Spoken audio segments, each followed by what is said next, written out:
নমস্কার, আমি তান্ত্রিক আচার্য শ্রী সুজিত শাস্ত্রী। আগের ভিডিওতে আমি বলেছিলাম যে ইন্দ্রজালের বিভিন্ন ব্যবহার বিধি এবং তার কি কারুকার্য, তার কি উপকারিতা, এবং বলেছিলাম সেটা স্থাপন কিভাবে করতে হয়। ইউটিউব চ্যানেলে আজকে বিভিন্ন চ্যানেলেতে ফেক অনেক কিছু পাবেন, কারণ সবাই এটা একটা প্রফেশনাল লাইন, সবাই কিন্তু সঠিক জিনিসটা দেবে না এবং দিলেও কেটে কেটে দেবে। তো সেক্ষেত্রে আমি সুজিত শাস্ত্রী আপনাকে বলছি, আমি আপনাকে সঠিক জিনিস দিচ্ছি, আপনি ব্যবহার করে দেখুন, সাফল্য পাবেন। যদি না পান আপনারা আমায় ফোন করে জানাতে পারেন যে আপনি সাফল্য পাবেন। এছাড়া আমার মেল আইডি আছে, বিভিন্ন মেল আইডি আমাদের মেল করতে পারেন এবং কমেন্ট বক্সে কমেন্ট করতে পারেন। যদি আপনি আমার এই টোটকায় উপকারিত হন, তাহলে আপনারা আপনার বন্ধুদের ঘরে আমার এই প্রোগ্রামটি শেয়ার করতে ভুলবেন না এবং নোটিফিকেশনে বেল আইকনটি ক্লিক করতে ভুলবেন না। তো আজকের ভিডিওটি হলো যে ক্ষেত্রে যে ইন্দ্রজাল কিভাবে জাগাবো এবং ইন্দ্রজাল কিভাবে স্থাপন করবো। প্রথমে আগে বলি, আগেই বলেছি, বাজার থেকে একটা ইন্দ্রজাল কিনে নিয়ে আসতে হবে বিভিন্ন দোকান থেকে, বা এবং যদি তান্ত্রিকের কাছ থেকে বা জ্যোতিষের কাছ থেকে কিনতে পারেন তাহলেও হবে। তো সেটা কিনে নিয়ে আসবেন। নিয়ে এসে পঞ্চামৃত মানে কি? দধি, দুগ্ধ, ঘৃত, শর্করা, মধু।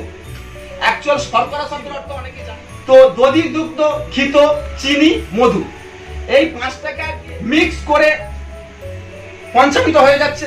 পঞ্চামৃতটাকে করে তাকে ভালো লাল শালু কাপড় দিয়ে মুছে, তাকে শালু কাপড়ের উপরে, যেটাকে বলে রক্ত বস্ত্র, তার উপরে বিছিয়ে তার উপরে সিঙ্গার করবেন। সিঙ্গার শব্দের অর্থ কি? মানে সাজানো।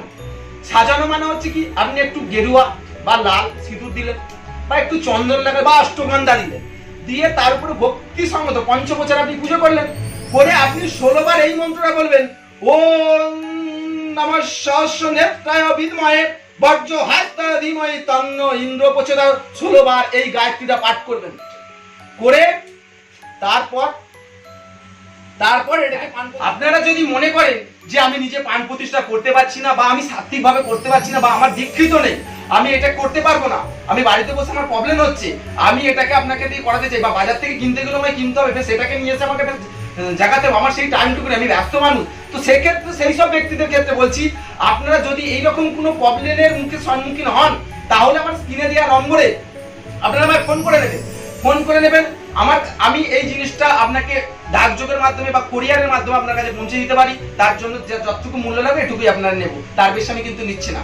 তো আপনারা যদি নিজেরা করতে পারেন খুবই ভালো, না পারেন তো আমি তো রয়েছি, সুজিত শাস্ত্রী।